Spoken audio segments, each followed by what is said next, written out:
présenter quelques exemples de zines durant la présentation, mais ils seront là si vous venez venir les voir pendant la pause. On vous présente aujourd'hui un projet qu'on a monté, Jeanne et moi, à l'hiver 2024 dans un cours de 104. Donc, les deux, on enseignait en 104 cette session-là. Il faut savoir qu'à Gaspé, le cours de 104 est le dernier de la séquence. Donc, c'était soit des finissants, finissantes, soit des étudiants, étudiantes en technique qui étaient donc à leur deuxième année. Puis, on enseignait à des familles de programmes, disons des familles très différentes. Jeanne enseignait aux étudiants et étudiantes en sciences humaines et en arts, lettres et communication. Et j'enseignais aux étudiants et étudiantes en travail social, en éducation spécialisée et en tourisme d'aventure. Donc, le spectre était quand même assez large. La séquence en tant que telle, je vais vous la résumer très brièvement. Là. Dans le fond, le projet a lieu vraiment dans le dernier bloc de la session. C'est donc le moment où on a déjà vu toute la théorie qui entoure la communication. Donc, c'est comme le moment de consolider ces apprentissages-là. Et en 104 à Gaspé, je ne sais pas si c'est pareil dans vos cégeps, mais nous, on s'intéresse à l'essai. Et donc, les étudiants et étudiantes doivent choisir un essai qui est lié à leur programme d'études ou à leur champ d'études, doivent le lire, évidemment, et doivent, par la suite, préparer un exposé oral informatif qui présente le sujet de l'essai qu'ils ont choisi à leurs camarades de classe. Donc, ça, c'est la partie informative de la séquence. Puis, on a la partie expressive. J'ai déjà fait ce même type de projet, c'est-à-dire choix d'un essai, exposé oral. Puis après, ben, c'est un travail scolaire là, que les étudiants et étudiantes remettaient. Puis là, quand on a eu l'idée d'usine, ben, ça prenait tout son sens parce que là, on était vraiment dans l'expression. Donc, les étudiants et étudiantes choisissent un enjeu soulevé dans l'essai qu'ils et elles ont lu et doivent s'exprimer au sujet de cet enjeu-là. Ils doivent donc créer, oui, le contenu, mais aussi le contenant, c'est-à-dire matériellement faire un zine. Et le tout culmine lors de ce qu'on a appelé l'Explosine, qui est donc notre salon du livre au campus de Gaspé, qui a lieu dans la dernière semaine de cours de la session. Les photos que vous voyez d'ailleurs durant la présentation, ce sont des photos qui ont été prises lors des deux premières éditions de l'Explosine. Oui, alors on parle de zine depuis tout à l'heure. On n'a pas parlé de l'objet comme tel. Il y en a peut-être certaines qui étaient là hier soir pour l'atelier de Sarah Hébert. Mais sinon, rapidement, je vais en prendre un. C'est le zine d'une étudiante en plus.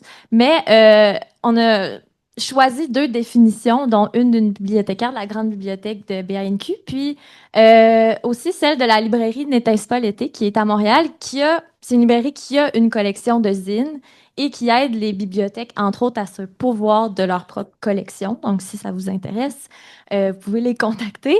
Donc, je commence par celle de la librairie N'était-ce pas l'été. Donc, eux qualifient le zine comme d'abord un petit livre d'artiste ou une œuvre amatrice. Donc, le côté amateur est important parce que on travaille avec des amateurs et des amatrices et nous en sommes nous-mêmes. Donc, c'est important d'axer là-dessus.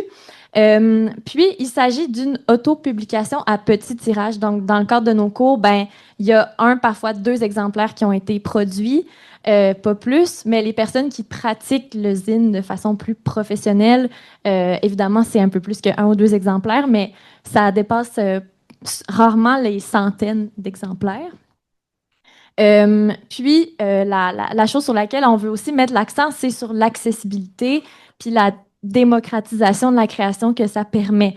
Donc, nous, on enseigne à différents étudiants et étudiantes de toutes sortes de programmes, donc c'est important pour nous d'avoir un médium qui pouvait s'appliquer à tous les domaines. Donc, là, je vais juste agiter le zine, comme ça, je vais le déposer. Donc, c'est ce que nous dit la bibliothécaire de la grande bibliothèque, c'est qu'on peut s'exprimer sur n'importe quel sujet et toutes les personnes qui souhaitent créer un zine peuvent le faire. Ce qu'il faut retenir aussi, c'est que c'est une pratique qui se veut anti-institutionnelle, ce qui peut paraître paradoxal comme on en parle dans une journée d'études aujourd'hui, mais ça se veut libérateur par rapport aux contraintes éditoriales qu'on peut connaître dans le milieu de l'édition. Donc, c'est ça. Puis, un historique là, à la pratique d'usine dans lequel je n'entrerai pas aujourd'hui, mais je pense que vous comprenez le principe. vous pourrez nous poser des questions par la suite, si jamais. Donc, pourquoi nous, est-ce qu'on a choisi ça? Ben, j'ai entre autres répondu à la question. D'abord, son accessibilité. C'était facile pour nous de nous renseigner sur le sujet, mais aussi de transmettre ces connaissances-là aux jeunes en classe. La polyvalence, la polyvalence de la pratique et de l'objet, étant donné qu'on s'adressait à un public très diversifié. Puis, c'est notre propre curiosité qu'on a voulu égoïstement assouvir. On était plusieurs collègues à Gaspé dans toutes sortes de programmes à s'intéresser à ça. Donc, on s'est embarqué dans cette aventure. On s'est engagé là-dedans tous ensemble. Puis, les premières impressions, je parle ici de celles des étudiants et des étudiantes. C'était un large spectre de premières impressions. La majorité était enthousiaste, bien qu'ils ne savaient pas vraiment dans quoi est-ce qu'on les embarquait. Mais il y a eu beaucoup de petits regards de biches effrayés sur l'autoroute, que je traduirais par de la réticence. Bon, on sait, on est un peu vendu à la création dans la formation générale, mais ça parle pas à tout le monde. Il faut se préparer à cette éventualité-là. Donc, on a fait notre mieux, puis on vous parlera tout à l'heure de leur réaction post-événement. Voilà, je ne brûlerai pas mes punchs. Il a évidemment fallu se préparer. Donc, nous, on a fait nos recherches en amont. Puis, on a aussi organisé une activité de perfectionnement entre profs que ça intéressait.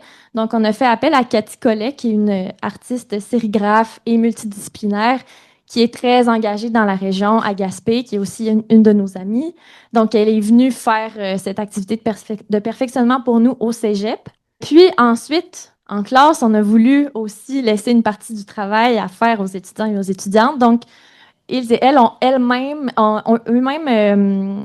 mené leurs propres recherches pour tenter de définir le zine. Puis, ils se sont bien rendus compte que c'était un objet qui ne se laisse pas définir si facilement, ce qui est bien parfait parce que l'essai, c'est un peu la même chose. Donc, ça nous permettait de faire des beaux liens entre la matière qu'on a vue en classe et ce qu'ils s'apprêtaient à faire. Dans le cadre de mon cours, cette séquence-là a aussi été précédée d'un combat de la BD. Donc, mes étudiants et étudiantes ont lu 3 bandes dessinées, ce qui a aussi permis d'être initiés au rapport images et texte. Puis, on a eu la chance de recevoir un BDiste en classe qui a organisé une activité de création et de dessin.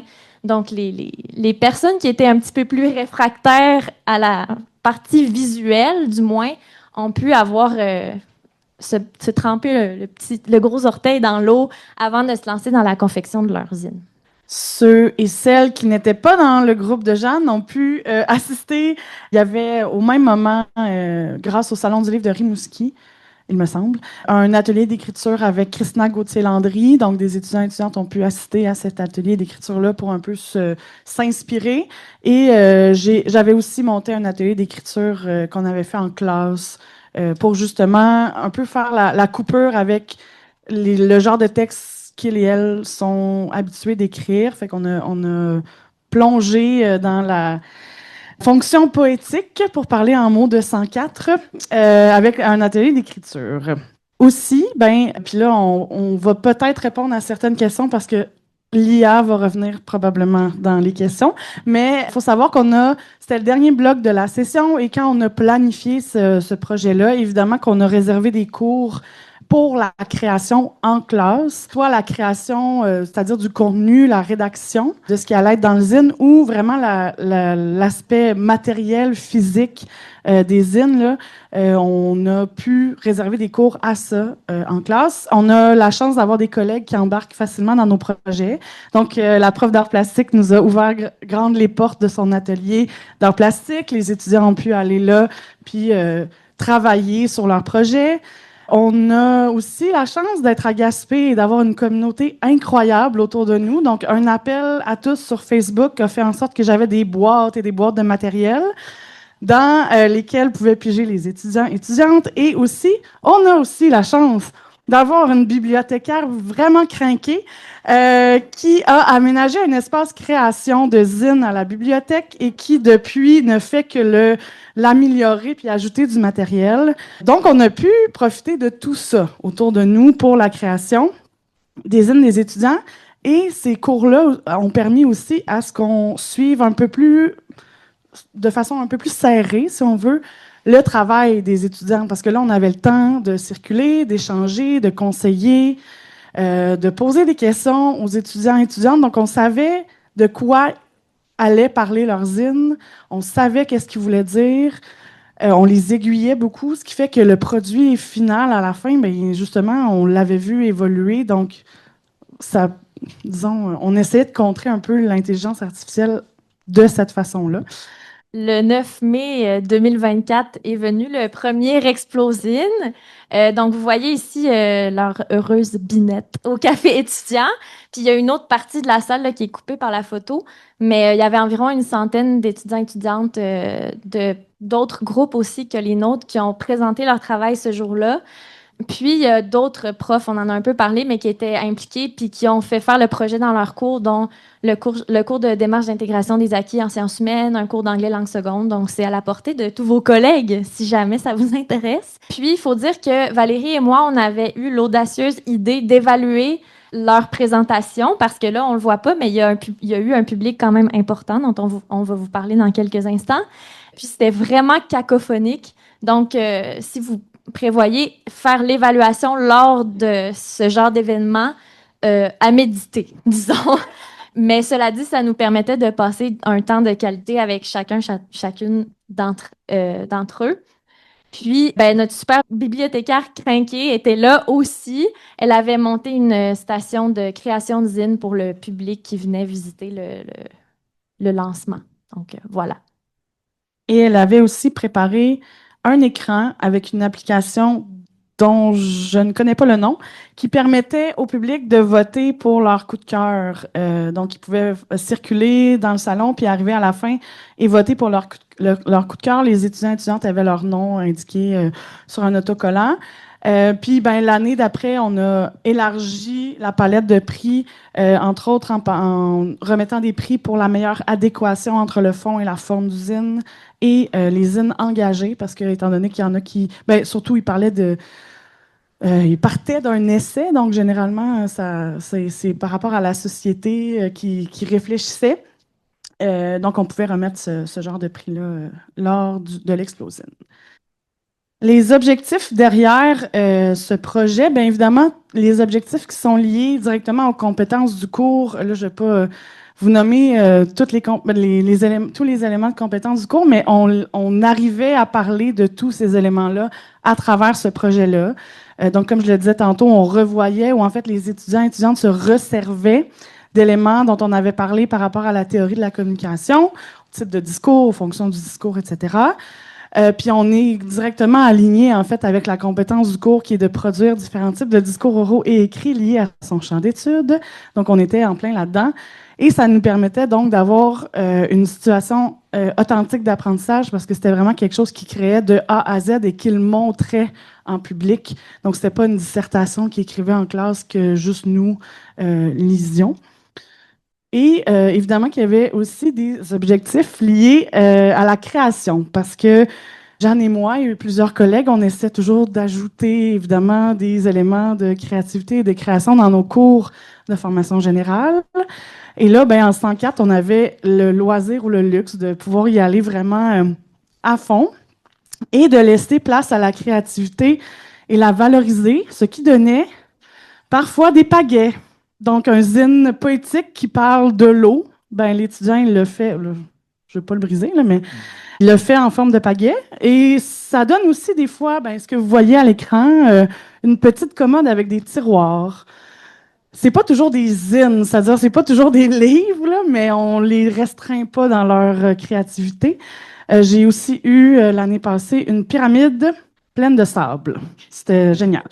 On va enchaîner sur les objectifs liés à la création.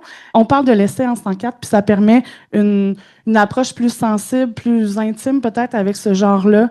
Et je vais sauter au dernier objectif de cette diapo. Là. On est dans un petit milieu, les étudiants et étudiantes se connaissent généralement, mais se connaissent pas comme ça. Là, on a vraiment eu des témoignages qui nous montraient que ben ils se rencontraient vraiment à partir avec ce projet-là. Donc, c'était un objectif En fait, on ne pensait pas qu'on allait avoir accès à ces parts-là des étudiants, mais on l'a atteint. On va passer rapidement sur la deuxième partie des objectifs visés par le volet création du projet. Donc, eux se sont rencontrés entre eux, mais nous aussi, on a eu la chance d'avoir accès à une part inconnue de nos étudiants et étudiantes. On les a rencontrés aussi individuellement dans le processus pour discuter de la posture qu'ils allaient adopter par rapport à leur essai. Il y en a qui ont adopté une posture très intime, d'autres plus réflexives. Donc, c'était vraiment varié, puis ça nous a permis de les rencontrer aussi dans leur processus de réflexion. C'est pas seulement intéressant de les rencontrer lors du produit final. Puis évidemment, on n'échappe pas au fameux lien entre le fond et la forme, mais on les applique autrement, on consolide ces acquis-là autrement dans le cours de 104. Puis ça leur permet aussi de réfléchir différemment à la littérature, comme on est sorti du cadre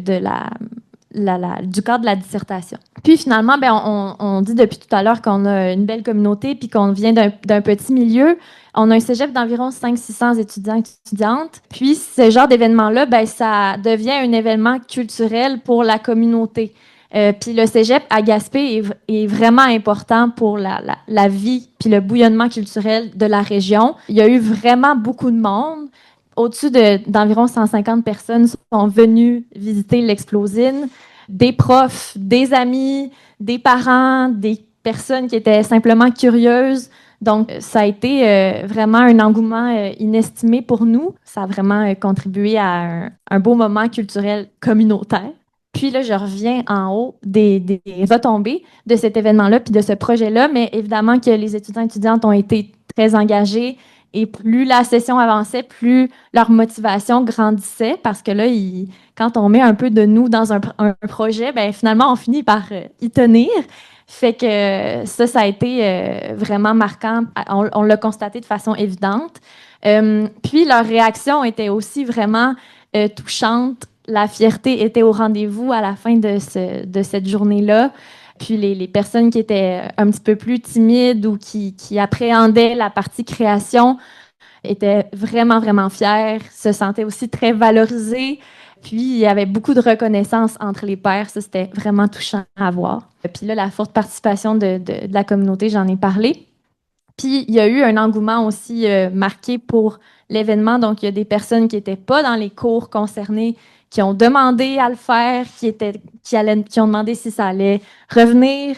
Donc, cet hiver, on va présenter la 3e édition de l'Explosine. Bon, on va aller vite sur le reste, là, malheureusement, mais on a demandé des témoignages à des étudiantes. Si vous voulez en savoir plus, vous pourrez poser la question. Puis, on veut juste vous montrer des exemples de projets, en fait, qui sont nés de ce processus de création. Donc, on a le zine ici de Cassandre qui avait lu l'essai Les villes de papier de Dominique Fortier, où elle explore la notion de ce que ça veut dire trouver le sentiment d'une maison, donc home, qui n'a pas son équivalent en français. Puis Cassandre, elle réfléchissait pour elle, qu'est-ce que c'était cette home-là. Puis en tout cas, c'était vraiment, moi, ça m'a bouleversée de lire ça. C'était brillant. Puis on a Mathilde ici qui avait lu Aliénation et accélération de Armand Rosa, qui, dans une histoire de sac, parlait de son rapport à être dépassé par justement la vitesse à laquelle la vie et son parcours au cégep va. Donc, elle parlait de tout ce qu'elle avait envie de faire, de tout ce qu'elle mettait dans son petit sac qu'elle a broché là, dans son zine. Donc, voilà.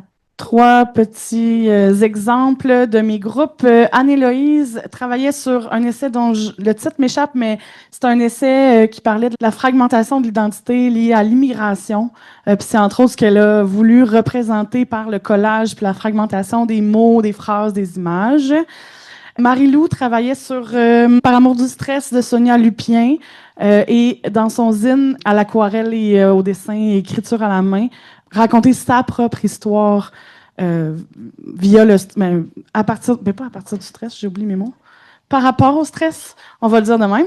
Et le dernier zine dont je vais vous parler, c'est celui qui a fait pleurer tout le monde lors de l'Explosine. C'est Joey qui parlait qui avait lu l'essai Pourvu qu'il soit dur, chronique sur ma masculinité. Donc, Joey réfléchissait à sa propre masculinité et à sa transidentité.